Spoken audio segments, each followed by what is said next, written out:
Welcome to the Penny Bloom Podcast. Ain't another place that has got more bombast. Romp past your mom, dad's listening to Tomcats. Talking everything that make you sad. We don't want that. We're here to make you smile. Put your mind at ease. Peace, love, and bloom, and always praise Keanu Reeves. This what we about. This some weeding now. We'll talk until we can't no more, and then we peacing out. Alright, let's go. Penny Bloom Podcast. It's the Penny Bloom Podcast. Penny Bloom Podcast. It's the Penny Bloom Podcast. Penny Bloom Podcast. Penny Bloom Podcast. Hello, everybody, and welcome into the Penny Bloom Podcast. This is the Mandalorian Rewatch, or also known as, via Kyler's suggestion, Star Wars : The Mandalorian : The Watchmen.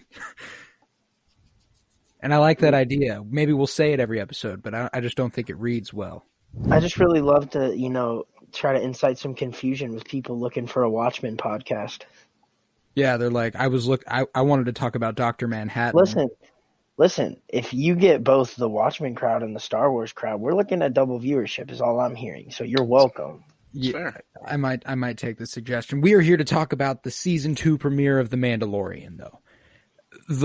One of the holiest days of my life, the season 2 premiere of The Mandalorian. And with me to celebrate, I would have no one else other than Joseph George. What's up, buddy? What's up? It's good to have you here. We also have Miles Buttress. How you doing, homie? Doing well. How are you? I am swell. And on the screen below me, which I can see and you cannot, we have Kyler Barnett. How are you, homie? I'm fantastic. Fantastic. I'm glad to hear. I am fantastic because of this premiere. I mean, fuck. Plain and simple, bro. Like, what other emotions is there to have? It's amazing. This was so fucking fun. I stayed up till 2 a.m. to watch it. I knew I would. Yeah. I knew I would, and I did. The hype was real, and the hype was respected. Yeah. Bro, for me, they met that hype. For some people, they're saying this didn't quite meet it. They're saying that perhaps it takes a step back from the story and is just like, we're gonna show you what we're working with and show off a little bit. I'll be curious to the season 2 premiere. Can we get into that when we get to that part of the episode? Like towards the end, I want to get into that argument because I'm actually curious to hear some different opinions. Sure. We'll come back to that then. Do you guys just want to jump right into this bad boy? I say we go for it. Let's go for it. Scene by scene breakdown. I have the notes here in front of me for The Mandalorian Season 2, Chapter 9, The Marshal. Directed by Jon Favreau. Written by Jon Favreau. Just Jon Favreau all over the place. Favreau all over the place. I love that. Anything Jon Favreau, I'm all in. I'm about it. And that's actually on the writing credits this season. He has 5 of the episodes, I think. Oh, I'm so excited. Oh, God. Love some Jon Favreau. Great. It's definitely going to be great. So we open on Din walking alongside Baby in his little pram, and they're moving. And it's a pretty rundown, shady area. We got a bunch of graffiti all over the walls. We got some scary red-eyed creatures watching in the dark, which is horrifying. And he meets a Twi'lek at the door. And he says that he's there to see Gor Koresh, who was played by the great John Leguizamo. And is just great. Just perfect. Dude, I had no idea that was him. Mm-hmm. And what's funny is that, had I not seen that credit beforehand, I would have thought the voice was Jon Favreau. Dude, you know what's funny is that he was in the movie Chef with Jon Favreau. So I wonder if that relationship had anything. I'm sure it did. But I'm sure it did. He makes his way into this fighting ring. We got the shot that we saw in the trailer from behind him, and walking towards this ring with a couple of Gamorrean guards going at it with what looks like vibro battle axes. So, bro, okay, pimp weapon. I'm so curious because now you say it like that, and I get it. It makes sense thinking about the vibro blade from last season that we've already talked about a couple times.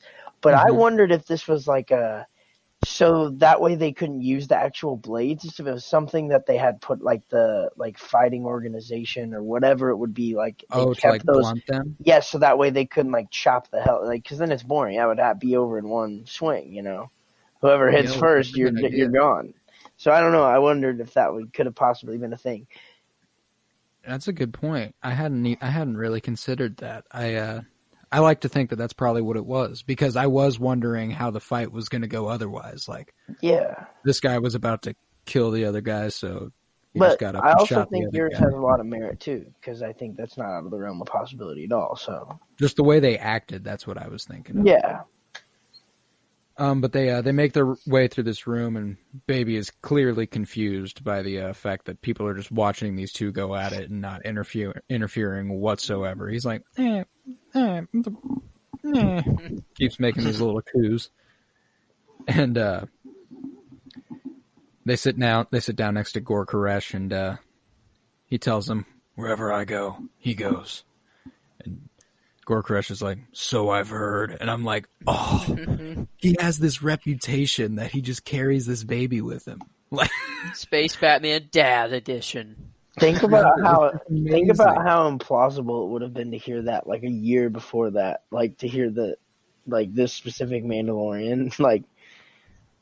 Think about how jarring it would be for some to hear that, a Mandalorian doting around a kid, like a baby. Yeah, just carrying a baby with him everywhere he goes. No way. But Din explains that he's looking for other Mandalorians to help him get home. And Koresh tells him that it's unbecoming to engage in business so quickly, and bets him that the Gamorrean's going to die within the next minute and a half. And in exchange, he wants Mando's armor. And it's like, you never bet on the Beskar and are to be trusted. That's just an awful first impression. That cannot be the starting bargain that you're posting for the Mandalorian.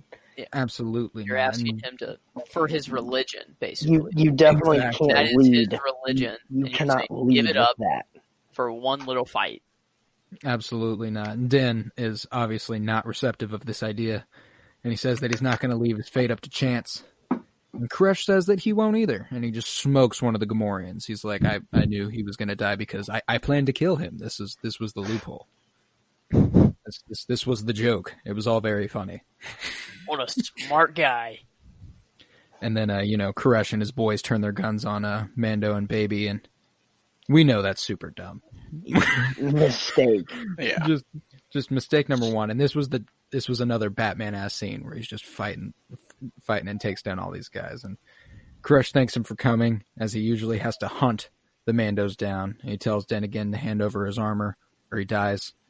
And Mando responds in kind. "Tell me where the Mandalorians are, and I'll walk out of here without killing you." Oh, chills. I would immediately agree. I don't know. Just the fact that he's saying that with these many guns pointing out of his neck, I guess. Yeah. And Koresh, genius that he is, said, "I thought you weren't a gambler." Just setting Mando up for the perfect line. Just arms his whistling birds. Baby looks, takes it upon himself to shut the pram. Oh, I love it. That sound from the trailer. "I'm not." And just smokes these dudes. And Din kicks the pram out of the way, and we hear the electric guitar version of the Mando theme again. The I was like, fuck yeah! Because that is the most badass version of that song. Oh, yeah. And fantastic. When Din kicks the pram out of the way, the Gamorrean guard decides to jump out of the ring at him and quickly meets the bench. It was that dude's chance to pull Iron Man 3, that bodyguard that's like, "Look, man, I'm just working here. These guys are weird." And you're just like, "Go ahead." That was your chance, and you fucked it up. Why? I'm sorry. Please don't kill me. Exactly. And, a couple more dudes come to fight him, but find it hard to punch Beskar.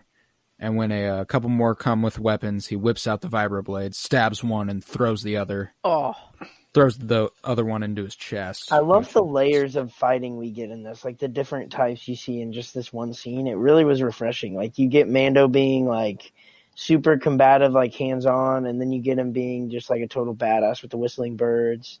Mm-hmm.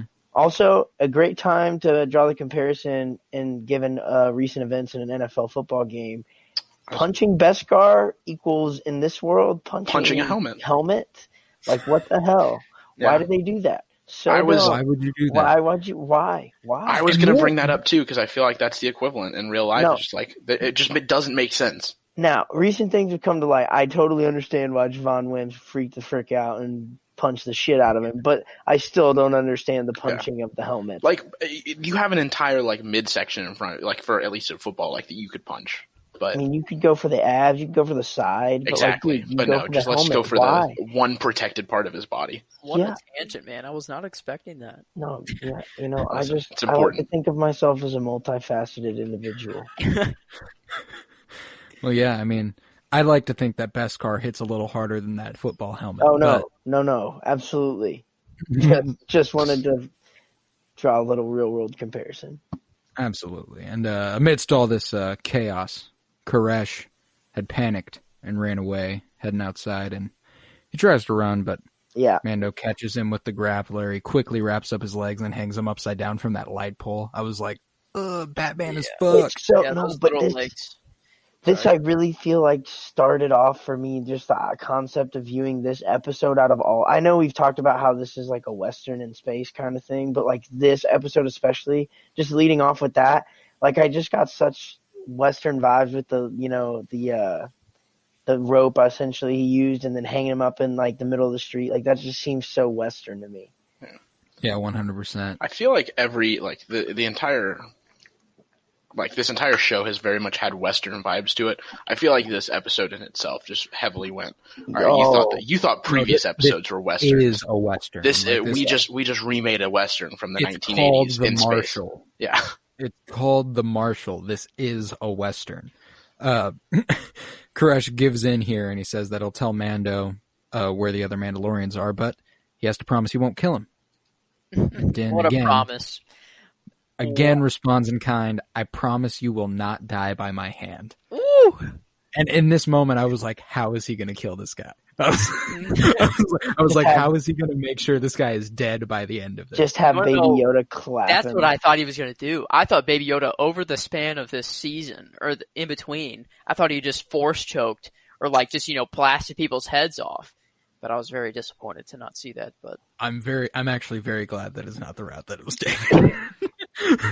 That would have been like, wait, what the fuck? Yeah, no, Joe, that's something you have to show opinion, my guy. Yeah, that would have to be something that happens on screen, that transformation. But what about if he just went like, baby, bad guy, and he just went immediately to instant kill mode? God, that'd be something. I don't even know. But Koresh tells him that the Mando he knows is on Tatooine, and Din is like shook up for a second. He's like, yo, I've been to Tatooine plenty of times. Never once have I seen a Mandalorian. And alas, Koresh swears he's in Mos Pelgo. And Din's like, cool, I haven't heard of that place. Maybe I'll go there. He turns and he walks away from a hanging Koresh as he calls to him, hey, cut me down. And Din tells him that wasn't part of the deal. Oh, snap. Turns around, shoots the light out above him, and we just watch. And as he walks away, we just watch those little red-eyed creatures lurk in the shadows, close in as Koresh screams for his life. They feasted. Will soon end, surely. I feel like it became pretty clear whenever he had all the guns pulled on him and he said, "Tell me what I need to know now, and I won't kill you with my I won't kill you myself." I thought whenever he said that, I was like, I feel like he's gonna use the same like betting style that the dude did earlier in the fight where he said, I'll bet you this, that he's going to die in the next 1.5 minutes and then just blow the guy's head off. Yeah, he certainly played that well. Yeah. But then we get the title screen there and we next see the Razor Crest flying into Tatooine. And I was like, fuck yeah. From the get-go, we're headed to Tatooine. And obviously, when I heard the Mando he was talking about is on Tatooine, obviously I went, he is talking about Boba Fett. Oh yeah, I had this exact thought. And I was like, this has to be Boba Fett. Like, that's the only way they're setting this up. And, but obviously he enters Tatooine and we're given this beautiful view of the planet again, and he pulls up to the docking bay ran by Peli, which I just love. And a few pit droids run up and she's like, "Hey, you know he doesn't like droids, back off." And he's like, "They might as well take a look." She's like, "So he likes droids now." I love her character. IG-11 just changing the game for Mando. Bro, I was like, man, he's really come a long way. He really has. And, next he pulls out Baby Yoda and she goes, "Oh, thank the Force." And I was like, fuck yeah, we haven't heard a good thank the Force in a minute. Or the word Force at all. Is this the first time that it is mentioned in the show? Yeah. I think it is. Because they talk about like space wizards or moving objects with their minds or whatever before. What's interesting is that she goes, "Thank the Force," but like she couldn't articulate that to Mando, like what's going on with Baby. Yeah, that's true. Or maybe everyone knows the stories. Maybe everyone knows about the Force. I don't know. Maybe. I don't know. But, she says that as she lays eyes on sweet Baby Yoda, and she goes, "How much do you want for it?" Sorry, didn't mean to interrupt, but it doesn't really roll off the tongue well. It just kind of... Not a fan. Of what? Thank the Force. Thank the Force, yeah. It feels a little forced. Oh, dad jokes are always Oh, good. man. Oh, thank the Force. But Peli's like, how much do you want for it? Just kidding, but really. And that's all of us in that situation. It's like, we ever got our hands on Baby Yoda, it's like, yo, what can I do to Nothing. buy this from you? you think she was paying to eat him or not? No, she wanted to adopt that baby. Okay, just She wants to adopt this baby. just asking for a friend. Mando breaks down his situation for Peli, and he's ultimately seeking to find her help with Mos Pelgo. And she pulls up a kick-ass map presented to us by R5, the unit with a bad motivator that we saw in Star Wars A New Hope, which I just thought was 100% awesome. We saw him season 1 in the cantina. Now he's owned by Peli. It's just the growing history in the background of Star Wars. I just love it. I love how subtle they can be. Like, it's just, they have leaned so hard into just dropping little teeny tiny things in there, and I love it. I love that we have those directors that just take the time and due diligence to do that.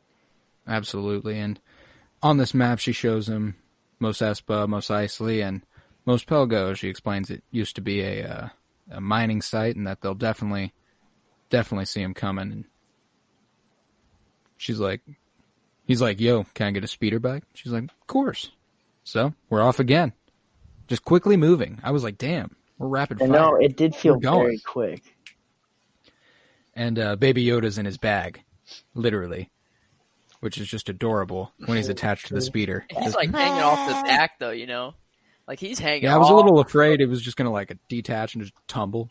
Is this where his ears were flapping in the wind? You could hear it. Yeah. Do you hear the sound effect they gave? I'll have to go back and try and listen to it. It was, I don't know, it was just, it was pretty cute. Just a little ear flapping noise. That's fucking funny. I love it. But on this little journey, Mando camps out with some Tusken Raiders, which I love, and they take the time to show that he knows them, spends time with them, and but then he pulls up to the Mos Pelgo.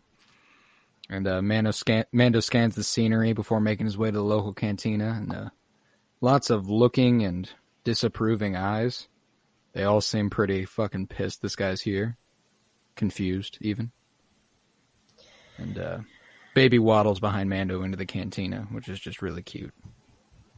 He's like, trailing behind, doing his thing, just loving it. I was confused when Mando just got off the bike and didn't even look at him. Yeah, because he kind of contradicted himself where he said, "Anywhere I go, or everywhere I go, he goes." Well, that just shows me that he knew Baby was going to follow. He didn't even have to check in with him. He's got him. It's good. Baby Yoda's just going to trail now. Yeah. He's always there and he knows it, which is just adorable. I'm assuming that maybe they're like building to a point in the season where at some point he doesn't follow him, and he realizes gets himself into some turmoil. Gets himself into some turmoil. Such a common trope to happen. Oh, 100%. Mando seeks the help of the bartender. He's like, "Yo, you seen a Mandalorian around here?" And he's like, "I don't know what a Mandalorian is." And he's like, "Someone who looks like me." He's like, "Oh, you mean the town marshal?" And he's like, "Your town marshal wears Mandalorian armor?" And then, oh my God, in the door appears that Mandalorian armor. Dude, the bullet or the blaster hole. Oh my God. I audibly lost it. Like audibly, out loud. And then my mouth was open for the next, I don't know. Even though I knew it was coming. I knew it was coming. I knew, I was like, we're going to see the armor. Obviously, this is the Mandalorian we're talking about. I didn't know Boba would be wearing it, and he wasn't. We see here, this is Cobb Vanth. Yeah. He asks the bartender for some spatchka and asks Mando to come join him. And he takes off his helmet real quick. Clearly not a true Mandalorian. And Timothy Oliphant also knows enough to know that Mando's not going to be happy that he has the armor. This is true. And he's like, so I figure only one of us is going to walk out of here alive. I bought this armor from some Jawas, and I don't plan it up anytime soon, buddy, okay? I mean, it's some pimpin' armor. It's some pimpin' armor. And, do you think he knows whose armor it is? Doubtful. I don't know. He says he's grown up on Tatooine. There's not... I mean, he probably doesn't know Boba Fett by name, no. But he's probably familiar with the Hutt clan and stuff, so maybe some whispers of something, but probably not. After we found out it wasn't Boba, I was like, dang, he really got caught in that sand Venus flytrap octopus looking thing. Like, that dude never got out. But then I'm like, how the heck did they get that armor though? Mm-hmm. I'm interested. I'm assuming at some point, like whenever Boba gets to like tell his side of the story. Yeah. Like I'm sure we'll get something that'll show how he got out. I feel like it's definitely going to be like he was caught and had to get out of the armor in order to get out of the thing, and that's what. Whenever he first walks in the armor, and I saw it first, I didn't even realize it was the thought didn't even go in my head oh, it's Boba Fett's armor. I didn't even think about it, and then I realized I was like, wait a minute, and I quickly realized I was like, there's no way this is actually him. This is someone else. Absolutely, because it obviously isn't his armor. Yeah, it's obviously set up to look right. Yeah, it's one of those where I feel like they made it obvious to be like, yes, this is him, and we want you to think it's him, but we also know it's not him. Yeah, exactly. Before he opened his mouth, you were like, this isn't Boba Fett. This guy isn't who the fuck's this asshole? It also seemed like there just wasn't enough. That wasn't there wasn't enough anticipation. There wasn't enough build up there to be worth it to just waste that reveal right there, right in the get go. I was almost honestly a little disappointed when I saw it. It's if it's really him, are you serious? This is all the reveal is going to be? This just makes me feel like it's a one episode thing. But then we get something later. And I think that's why the actual reveal is so much better, because then at that point you have an entire episode of when's he going to show up? Yeah, exactly. Mando tells Vanth one more time to hand the armor over, and he's not very receptive of that idea. And he asks if they're going to do this in front of the kid. And Din's like, he's seen worse. Yeah, dude. What a fucked up childhood poor Baby Yoda. I know. But this is a great one. Things like this are what make me realize, man, this guy is not ready to be a father. Side note, are we calling him Din now? Or... I'm calling him Din. I'm trying real hard to commit to that because that is his name. And when I was watching it and taking my notes, repeatedly calling him Din, it just felt more and more right. You know, like the more you call him Din, the more you get used to it, and the more you actually start to like the name Din. Like I actually really fuck with it now. Dude, all I'm saying is the Mandalorian is just the movie Big Daddy in space. That's all I'm saying. It's just what it is. You're not wrong. You aren't wrong in the slightest. I mean, I ain't never been wrong. I'm just saying, undefeated, never lost. So. You're not wrong, but you are. Like it sounds wrong, but it's right. No, that's an astute observation. It is. It is an astute observation. You're correct. But right here, Cobb Vanth and Mando really square off. Real Western-like. You can practically hear the... like, the way they, like, look at each other and start putting their hands on their blaster, like, bro, like, this couldn't have been more straight out of a Western. And then the room... tumbleweed didn't go by or something. Yeah. Well, this is kind of that tumbleweed. The room rumbles. Yeah. And they make their way to the door to see panic in the streets, sirens sounding and shit. Something rumbles towards them underground, and we hear the call of a crate dragon. The same call Obi-Wan made to get them sandcrawlers up off of Luke and his speeder in Star Wars A New Hope. I did not realize that. Yeah, you remember when he runs up and he goes, "Wah!" He like makes that real loud screeching sound, and you're like, what the fuck? That's the same sound as this creature makes. And now it explains why the sandcrawlers immediately the sand people immediately ran away. Like, oh, fuck, get out of there. I did not notice. That's crazy. You gotta get out of here quick. And they watch it go by underground, and it rises and devours a bantha whole. Those banthas are big as fuck, too. Like, dude, that's a snack for that dude. Yo, and Cobb Vanth looks at him, he's like, you know what? Maybe fighting isn't worth our time. Dude, I don't blame him. I don't want no parts of that. That motherfucker is scary. Man, all I could think about, though, is like the mouthful of sand that monster hit every time. Well, that man just lives under sand. Yeah, but like this is Anakin's nightmare, bro. Oh. I feel like something like that, like that travels like that. It has to have a way to like just naturally just shit sand out. I love the they have a sand hole. Colton, that was great. That was sand hole, Joseph. Sorry.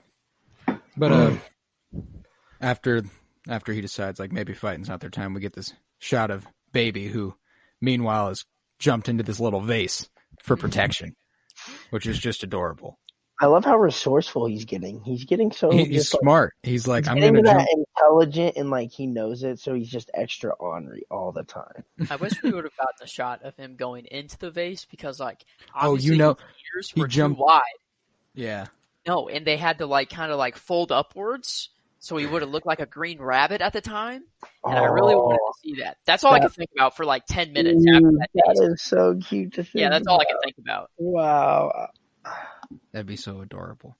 That was fantastic.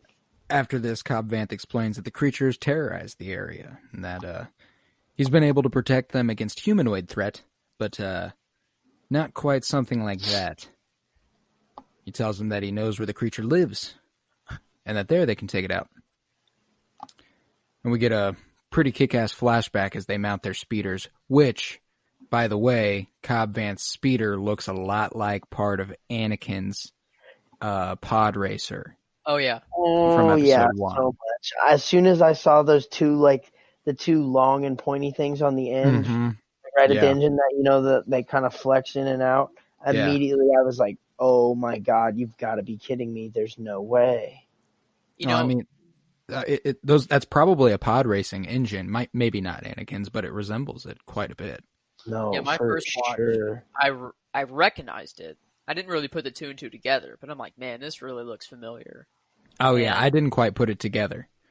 And then after the episode ended, I went straight to Reddit, and I was like, what's going on in this episode? And someone put a picture side by side, and I'm like, oh shit. Yeah, Reddit. Yeah, I caught it on my rewatch because I was like, yo, I paused and I looked at it and I was like, what is this thing? I've seen it. And then I put it together and I was like, oh, fuck, that's awesome. Here we get a pretty kick-ass flashback from Cobb Vanth. He shows the town watching the Death Star blow up on the HoloNet, which is just galactic TV, basically. That was the news. They were like, look at this. Death Star 2. It's blown up. Bye-bye, Empire. Dude, just Walter Cronkite living in a galaxy far, far away. I want to know, why is their hologram resolution so shitty? Yeah, you'd think they'd have that figured out by now, you know? You think they would have improved it as the technology for us improved? Like, I understand in the original trilogy why the holograms looked, awful. Yeah. Now, I feel like they could have improved it and just overlooked the fact that they looked awful in the original trilogy. Possibly. But what's crazy is that very night, the mining collective movement, they were like, we're wasting no fucking time. Mos Pelgo, you're going the fuck down. You're a slave camp now. And Vanth made it out by the skin of his teeth, just barely. He grabbed a Camtono full of Silax crystals. He did not know that. Because he was just like, fuck it. Maybe this has food or water in it. Man, that's a stretch. I mean, what a thing to do. I mean, you have to run, but not going for anything other than a random thing. You have no idea what's in it. And then you happen, Just said, fuck it. Yeah, man. He wandered for days without replenishment. And then he was saved by a city on wheels. A Jawa sand crawler. This might be the first time that I've noticed the true scale of it. Because there's just a human laying down and kind of on his knees next to it. And in the movies, it's always next to some rock. Mm-hmm. I guess it's in the desert sometimes, just sand. But I don't know. It just seemed bigger in this. Yeah, we've certainly got the bigger scale of the sand crawlers this series, because even in the second episode of the series, when he goes toe to toe with one, mm-hmm. he Mando's clinging to the side of it and shit, and you're like, holy shit, that's a big ass structure. Yeah. That's not to be fucked with. But they took Cobb in and they gave him water. They traded the crystals for Boba's armor. And he wore that armor back to Mos Pelgo, ran the mining collective out of town, taking those out in the bar with his blaster, and the remaining with his back rocket, which is the first time we've ever seen this in action. And it was just fucking kick-ass. This is a reference to the original Kenner toy, the original Boba Fett action figure that was released before Empire Strikes Back. It had this little feature where if you pushed a button on it, the rocket shot out of his back. So they decided to finally incorporate that somehow. Because we have the technology to. And I fucking loved it. It was dope. You don't bend down whenever you want to shoot the rocket. Do you just get your head blasted off, or do you think it's heat seeking, or? I think you've got to bend down like that to get an angled trajectory. So it's not heat seeking then.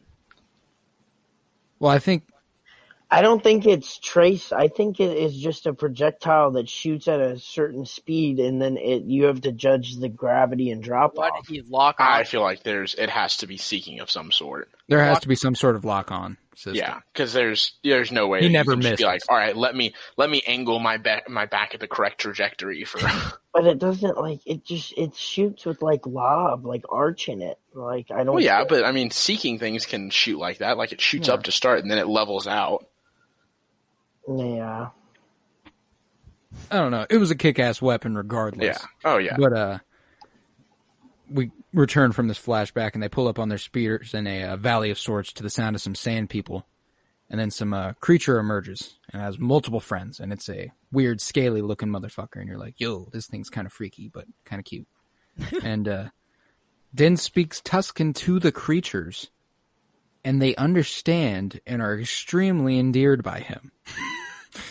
This is the little guy runs right up to Din and just licks his face. What? What'd he say? Good boy? I don't know. Maybe their standards are just really low, and he speaks a really rudimentary level of Tusken, and he just knew just enough to just make them melt. Perhaps. But after this, the Tusken Raiders emerge, and Din explains to them the situation. And they're willing to help. He's like, yo, they want to kill this Krayt Dragon too. They have beef. And after that, we cut to a Tusken camp where we see a bantha getting his teeth brushed, which I thought was just like a great random detail we didn't need. Well, how thoughtful, you know? Yeah, like they got to brush them bantha's teeth, you know? I dig that. And we see Din and Cobb Vanth sitting with some Tuskens around the fire. And one of those creatures is eyeing Baby a little too heavy. Like, yo, I'm going to eat this little motherfucker. Like, that's definitely what he's thinking. Like, definitely. And Baby's kind of like, Dad? Dad, pay attention, please. People want to eat that thing, I'm just saying. Tusken offers Vanth a drink, and it doesn't look too yummy. And Vanth has no interest. And this leads to some tensions escalating. And the way Din kind of breaks down the situation here, it was like such a funny narration because he's like, uh-oh, they know who you are. They know how many of the people you've killed. And I was like, that was a kind of funny example of how like they needed to explain something to us through dialogue, but they didn't really know how to do it. Because like as he was saying it, I just felt like it was so awkward. Yeah. And he's like, they raided our village. They knew what the fuck they were doing. Ah, fuck these guys. No, fuck you guys. No, fuck you. And then Mando's like, fire. What a way to stop an argument. Yo, and it really just immediately catches everybody's attention. He tells everybody, yo, we can't fight amongst ourselves or the monster's going to kill us all anyway. So how about we get a fucking move on? And this everyone can agree on. We cut to them into the daytime, riding on Bantha Mount, which looked really cool. And they ride to the mouth of the cave where the dragon lives. And Tusken approaches the cave with a Bantha. You're like, this is cool. Through the narration of Din and Cobb, we learned that this Krayt lives in a former Sarlacc pit. And Cobb goes, I've lived on Tatooine all my life. There's no such thing as an abandoned Sarlacc pit. And it's like, oh, my friend, there is if you've eaten the Sarlacc. What? Bro. Ate the Sarlacc? I mean, it's a big move, you know? Like, it's a big thing. I think it just is on top on the food chain.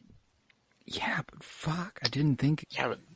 I mean, it's a perfect... Like, I get the impression that the Sarlacc pit goes real deep. Like, it's not just the mouth, you know? Oh, it does. I'm looking at a picture right now, and I'm starting to not believe this thing could do it. Heck, maybe that's how they got the armor out. Maybe one of those things ate a Sarlacc and just shat the armor out. Maybe. Perhaps. Things to consider. But Din explains that the Tuskens have studied the digestive system of this of the creature, and that they know how to offer and feed the Krayt, and they know how to feed their bantha to it to protect their village. And the Tusken calls into the cave, and makes a break for it, just runs when he hears it, and boy, does that Krayt just ignore the fuck out of that bantha and eat this man. As soon as they said they have studied the digestive system and they know exactly when to feed it and how to feed it to get it to not, murder them all, I was like, yeah, this feeding's not going to go according to plan. And Din, like, half jokingly says, they might be open to other ideas. Like, I love how poorly timed this joke is. Like, dude, not bro, time. Dude, these dudes' homies just died. Like, maybe they could use some help. Like, bro, just not the time for the joke, Din. But we cut to a Tusken-built model for their plan, consisting of a small skeleton and much smaller pebbles. And Cobb asks what is what, and Din explains that the skeleton is the Krayt Dragon, and that they were probably the pebbles. And Cobb's all skeptical. He's like, that can't be the scale. Like, and I like the concern here. He's like, this is bullshit. Like, couldn't they have picked bigger rocks? Like, and Din's like, nah, I'm pretty sure that's to scale, homie. And Cobb's like, nah, bro, that cannot be to scale. And then Din asks, and the Raider's like, yep, it's to scale. I like to think that they actually just said, yeah, no, that's actually these rocks are bigger than what you guys will be. Yeah, exactly. I think Cobb is just there to set Mando up for some like hard for jokes. Like, because it's happened multiple times. Oh, they have a great dynamic. I want to see Cobb Vanth come back the way we've seen like Cara Dune and Grief. I was going to say, I would not be opposed if they just, if in the next episode he's just still just dicking around and like he lets him keep the Boba Fett's armor and he's just dicking around with him. Dude, anytime they just go across the galaxy joking. Anytime on Tatooine is good. Anytime on Tatooine is good. Give me all of this Marshall fella. Really, I'm sure we're going to be returning to Tatooine too, because like, there's just so much there. We got this Cobb Vanth fellow. We've got Boba. I mean, we'll get to it. But Cobb is taken aback by the fact that this is actually to scale, and is like, "Fuck! I guess I've only seen the neck and head," which is like, "Holy shit!" Like it's that much bigger than that, and he's like, might be time to rethink shit, not gonna lie.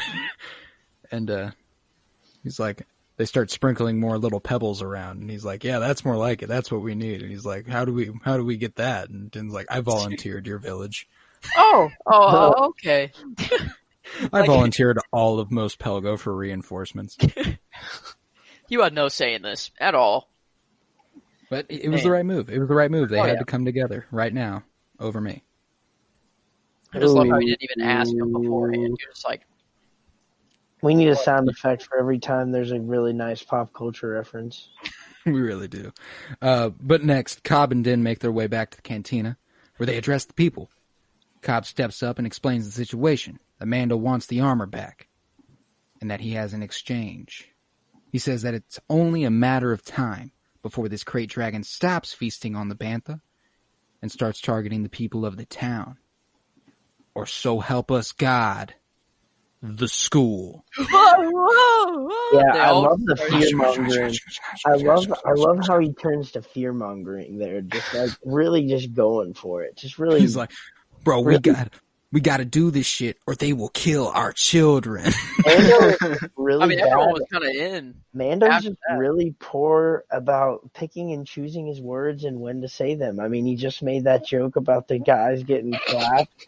Like, now you're coming in and like, God forbid the school. I think he's just a straight to the point kind of guy. Yeah. He is, and dude, this is where Mando steps up. A little. He says that Mando here has agreed to kill the crate in exchange for the armor, and the town's like, well, fuck yeah, that sounds like a pretty good deal. That sounds like a bet there. There's more. That's exactly my fucking note. But Cobb Vanth is like, but wait, there's more. Cobb tells the people that the Sand people are willing to help. And the town is very unhappy. They raid our mines. They're monsters. They were not having it. This town man is just very animated. Just all about the spotlight. They're like the fucking town from Parks and Rec. Yes. Oh my God, that's so perfect. Where's the noisemaker? Do the noise. Cue the noise. But this is when Din steps up here. He says, I've seen the size of that thing. It'll swallow your entire town when the fancy hits it. Belong to the streets. I was like, fuck yes, this man just threw out when the fancy hits it. God, this is so Western. Belong to the street. After this, he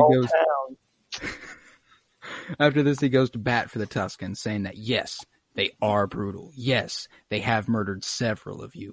Yes, they are brutal. But so is the Dune Sea, and they've lived here for thousands of years. They know this crate better than anybody. So, come on, guys. This is a very anime-like episode. It's just big time. Two extremes coming together to fight this unbeatable monster. 100%. He explains that in exchange for the carcass of the crate, they are happy to never raid Mos Pelgo again, and to never break this vow of peace until one of the people in the town break the peace. Dude, one of the people in the town is totally gonna do that shit. Totally, and we'll see why. It's gonna here be in a that second. square in the freaking cantina, dude. Fuck that guy. So whenever they said What like, a fucking Steve. All you fucking just. we'll have peace if you let us have the body of the thing. I was like, all right, what the fuck's in the body? Like the stupid little egg thing Well, I that thought that Mandalorian got, like in the original one. I was like, what's in this body that they're after that they're not telling them about? Is there some like weapon of mass destruction that they're gonna develop? just assumed it was for the food. Yeah. That's Yeah, a lot of food. That It stuff makes the most sense, but I was just like, looks there's like no way. Wagyu. Well, there is something else in it, Yeah, and we do see that later. We'll get to that. Dude, it looked like Wagyu. That meat was looking. the meat looked tasty. The marbling, bro. Just give me a little dry age on that, baby. We next see a massive line of Tuskens riding banthas into the town, and it's truly fucking awesome. Probably the coolest Tusken Raider content we've ever fucking gotten. This is really pimp. And the town is immediately on edge, and you can sense it. It's intense, them teaming up here, and they're loading the bombs up onto the bantha and shit, and one of the most Pelgo hands off an explosive to a Tusken, and he accidentally drops it, and boy, oh boy, you'd think this guy just murdered a child in front of him. Dude, fucking like, Steve, bro. He could have. Steve, bro. I swear. Shit, he could have if that explosive went off. Yeah, but I mean, fuck, bro. Like, chill on my mans. Like, he I was knows saying- he fucked up. He knows he fucked up. You don't have to rip into him in a language he doesn't understand, homie. I mean, but if had that thing gone off, like every other one of those is going off as well, and that city, that town is just going to be a small crater. No doubt, but shit, bro. Cobb Vanth handles this situation properly. He gets in this guy's fucking face and tells him to chill the fuck out and that it was just an accident. Dude, fucking Steve, bro. I swear. Fucking Steve, bro. But things after this proceed kind of smoothly, and they make their way back to the Krayt Dragon Lair together, and a Tusken approaches the cave, and he looks back and he tells Din that the Krayt is sleeping. If we listen closely, we can hear it breathing. And they start setting up camp. Din lays out the plan for us, explains that the belly is the only weak spot, so we have to hit it from below, bury the charges at the opening of the cave. When they wake it, they got to make it angry enough to charge. Once it's far enough out, the belly is above the explosive, and boom goes the Krayt Dragon, in theory. Yeah, this motherfucker big body. I don't think they. I don't think they understood. I don't think they understood. I got very like I was just waiting for Drax to just jump in his mouth and just. I must. The hide is too thick to pierce from the outside. Okay, how do they know the belly's the weak spot? How do they know that? Because bellies are weak spots in everything. Okay, Well, I mean, I think So that's a solid theory. I think they've seen the belly before. Also, Colton, it sounded like you were about to say I think they studied it and that stuff. I mean, they also studied the digestive tract and figured that out. And one of them still got eaten in front of. Yeah, That's don't get me wrong. Den, I'm just thinking there's probably been dead fucking Krayt dragons that they've been able to try to figure out how to. More than one of these fuckers on that planet. Oh yeah. You'll catch me gone out that. Oh yeah, just don't live out in that Dune Sea, homie. That's where you get fucked up. Most Pelgos don't live on happen to be in the middle Tatooine. of I think it's the better. Yeah, definitely don't live on Tatooine. That's a big fucking mistake. Otherwise, your mom will get taken by, things, and then you'll have to kill all of them. Dude, In theory. come on, Din, not the time. But 3 Tuskens approach the cave. And they all slowly set their weapons down, and then they all rise up and go, attempting to wake the beast. And boy, do they succeed. This boy rises from the cave. And they fire their spears upon it, sticking it in the face multiple times. I was like, fuck, that's gotta hurt. I have to ask, what the fuck was their strategy? To get it angry. To get it angry. Tied the ropes. What are you gonna be able to? You can't fuck with his shit, bro. The real dumb part is when they tried to play tug of war with it. Yeah, that was real what dumb. the fuck was that? That was real fucking dumb. But those ropes, they didn't even have like winding, like they couldn't wind it up to like reel it in. Like, what were they trying to do? Make it mad so it'll come out and try to eat them. Why did there have to be strings attached to it? Just take the fucking strings off. I don't know, man. I can't explain their battle strategy, bro. I didn't hear it. That's why Anakin slaughtered their ass. Jesus. Apparently they did a pretty good job of fucking hurting it here though, because it retreats. And Din's like, "Fuck, we did too good. We gotta get this bitch out." So they just keep firing at this bitch. Blaster fire, Molotov cocktails. I'm pretty sure I saw. I think they even dropped a piano on this guy's head. Din tells them that they need just a big Acme, just a big Acme sign, you know. Yeah. And Din tells them that they need just a little further, and I'm fairly certain he was over these charges long enough for these next people not to have died, but this Crate Dragon rears up, and I think his belly is definitely over the charges, and looking ready for the pounce, and just unexpectedly just starts shooting acid from its mouth and melting people, like actually melting them away. And I was like, bro, pull the fucking trigger, bro. There's no reason for this to be happening. I did not expect that. Dude, tell me why I just got super, like, melting stick Thor Ragnarok vibes. Like, just the way they disintegrated there was exactly. So I feel like this would have been, like, useful information for them to tell him about. Just being like, hey, by the way, might not come up. They probably never come face to face with this defense mechanism. Dude, it's the same thing with the Mudhorn, bro. Mando's getting fucked every time. I mean, but any advice? I feel like if they know the stomach is a weak point, they have to know that this thing can just spit acid. Maybe, in theory, one would think. Yeah, just be like, hey, it might come up, might not. Just, if it does, it can maybe spit acid. This thing can shoot acid from its mouth, which will melt you the fuck away. And I'm not speaking out of turn here. It will actually melt you. Like, yeah, not that big of a deal, but just in case it comes up. I think everyone who has been faced with this acid has died. So I don't 100%. Think there's ever a way to know it. But after this, Cobb decides it's time to blow the chargers, and it retreats underground. And Din and Cobb agree that this thing is not dead. And everyone waits on edge, and then you hear the rumbling, and you watch the crate emerge from the top of the mountain, and this thing just takes position. It's like, I'm going to sprinkler this bitch. It was like a freaking volcano. It was so sick. I love that part. It was like Pompeii raining acid on these people, and Mando and Vanth are forced to take the opportunity to use their jetpacks.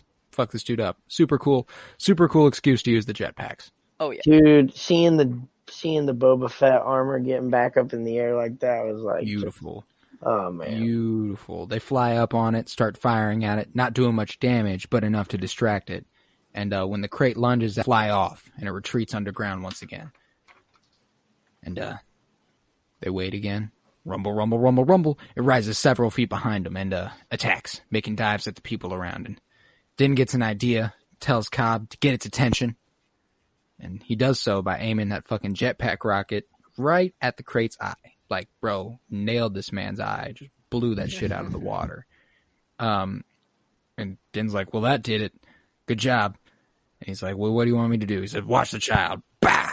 Pops the jetpack. Han Solo style, Return of the Jedi. Gah! Dude, that scene was awesome. I love that. Just like, just big fan. Yeah.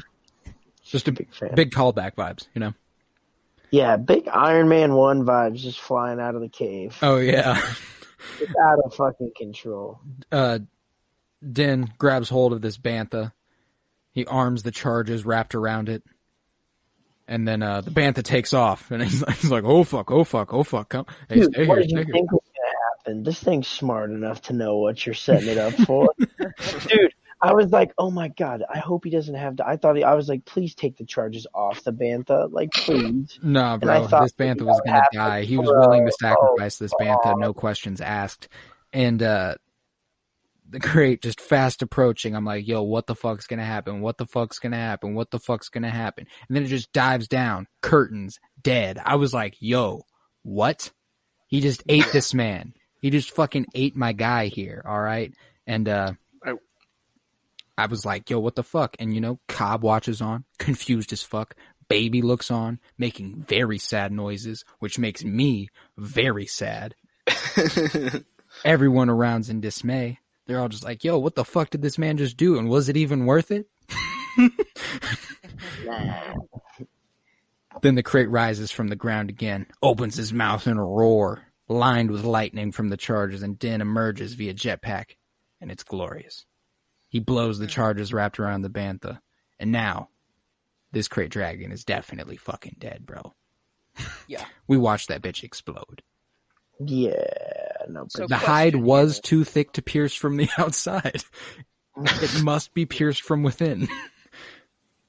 So, Mando came out with this, you know, acid-looking stuff all over. Yeah, he was all icky, slimy. And I was thinking, you know, maybe the acid couldn't melt Beskar. Makes sense. Perhaps. But, like, there's parts on his body where it's like, it is not Beskar. It's just, like, clothing. I'm assuming that's not just some acid that's like randomly swirling around this thing's body. Like, I think that's like a true defense mechanism that like hole? it forces out. Yeah, I don't know. I mean, just to justify it. It's could be true. Yeah, I like that idea. I didn't think about it. I thought he was just spewing stomach acid everywhere. Yeah, that's a very natural line of thought, and it could just be another hole that we've poked in this episode. But I like to think I can try to poke around these little holes. I was really hoping after he got eaten, I was like, all right, come on, all right, now just show the title card and just say he's dead. Season 2's over. He's dead.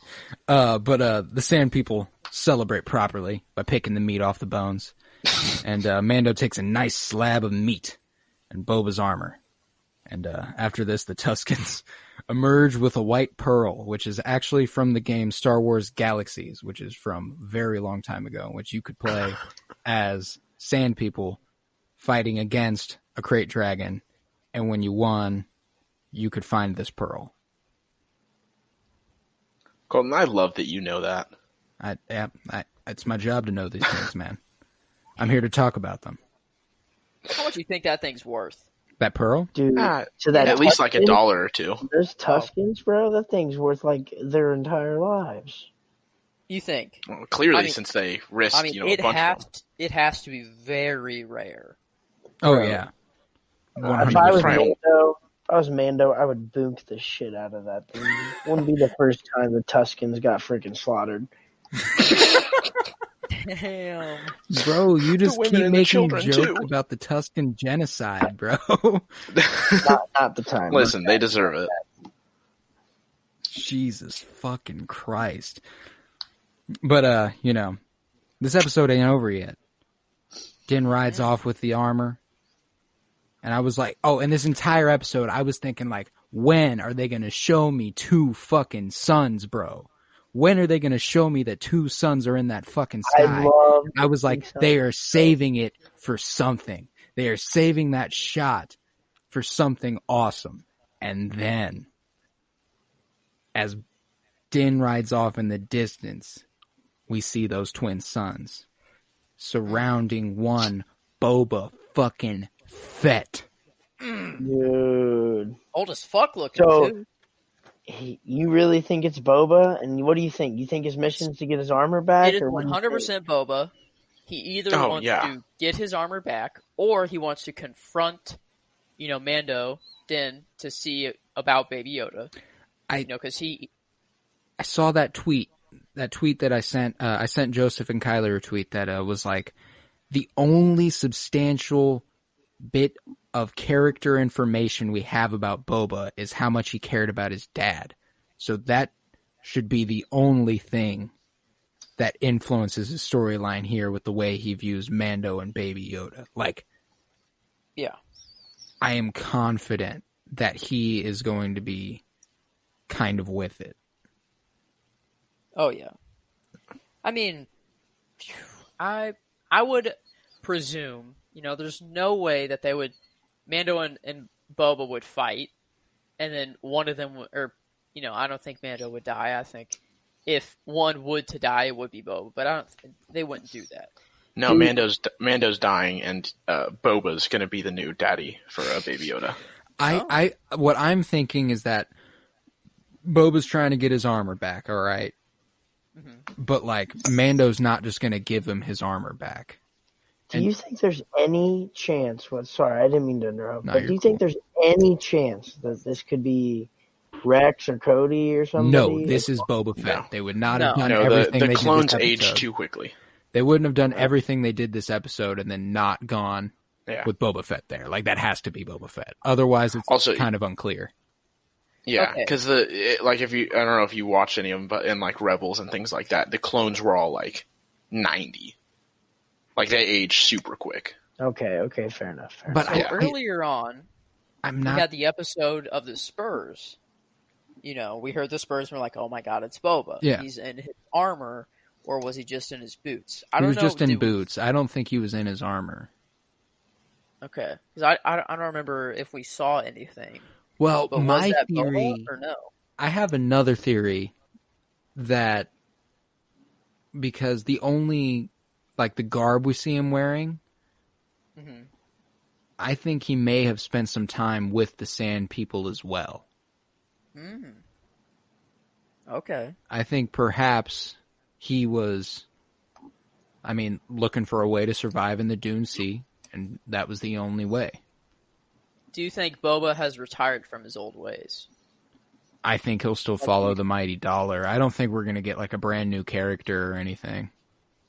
You don't think he's I've been fighting for too long, I'm old now and I just kind of just want to give it up sort of thing? That'd be cool. I'd be down for that too, and him to just kind of be a hardened old wise guy. Mm-hmm. But I think there's just too much of a gap here. Doesn't strike me. He's gonna be a badass still. He's still gonna be fighting. And I don't know if you guys noticed it, but I told Colton about it right after we ended watching it for the first time. But before it showed, the double sun or the two suns in Boba, the aspect ratio changed. The black bars completely changed. Yeah, it went from whatever aspect ratio to 21:9, and I was like, why is this happening? It's very weird. I wonder if I don't know if there's a reasoning behind that or just to make it look cool and make it look more important. But I don't know, but it's definitely Boba Fett for me. Yeah, and I'll agree. Yeah, and I'm really looking forward to what they do with him. I'm also is this a storyline we pick up next episode, or is this something we pick up down the line?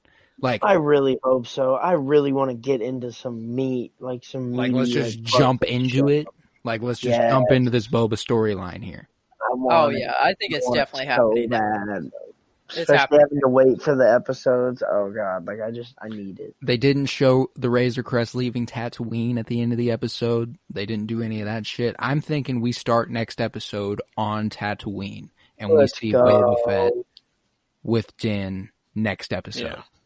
I think he goes back you have to. You have to. You can't hold off on that any longer. No. Oh yeah. I think you can't tease Boba and then keep him away for from the us second for any longer. time. You can't tease Boba. Yeah. You can't just tease Boba for the second time and then just hold that episode. We're gonna see him next episode, I think. All right, here's Boba, but fuck you for the next 4 episodes. Speaking of, I mentioned the writers at the beginning of this episode. There is one episode this season written by Dave Filoni, and it is episode 5, which gives me the distinct impression that is definitely the episode we will be seeing Ahsoka Tano. I feel like he's the only one that would really get trusted with that episode. Well, he created the character. I know. That's his fucking baby, he's going to protect that character at all costs. So he should get creative control, no doubt. Absolutely. So but if it is Rex, it would be so cool to see the reunion. Just because this is Boba doesn't necessarily rule out the idea of eventually seeing Rex. That's true. And the sentimental, like, everyone loved Rex from, the animated series, not really the movies. So I don't think they'd really throw in a character just that's incomplete. I mean, I don't know. I guess they could, but let's say theoretically, if Rex was in the show, who would play him? Tamara Morrison. yeah, same. Same guy who plays Boba. Yeah, would he just be? Yeah, I was gonna say, would he just be playing both characters? Yeah, he'd be playing both characters. I mean, just because they'd keep that continuity. There's no reason they wouldn't do something with a clone and make him a different guy. I just think that with a Rex, we'd see a much more aged up version of Tamara Morrison. Yeah, oh yeah. Could they find the guy from episode 6? You know what I'm talking about, Colton? Oh, that they always said was Rex. Yeah. Could they find him? That'd be kind of now awesome. like 150 years old to play him. Maybe. Gotta have it. I need it. Gosh, I think if we do see Rex in season 2 of The Mandalorian, we're saying goodbye to him. Like, this man dies. Yeah. Yes. Oh, 100%. Yeah. If I had to bet money on it, I don't think we're going to see him. I don't either. I think that the Ahsoka spinoff is where we will see Rex again, if we see Rex again, I think we have to see Rex again, because I feel like at some point, because there needs to be that goodbye. And Dave Filoni, that's another one of his characters that he is very, very attached to in a sentimental way. Like, he created Captain Rex. That's going to be another character he wants to send off properly, Right.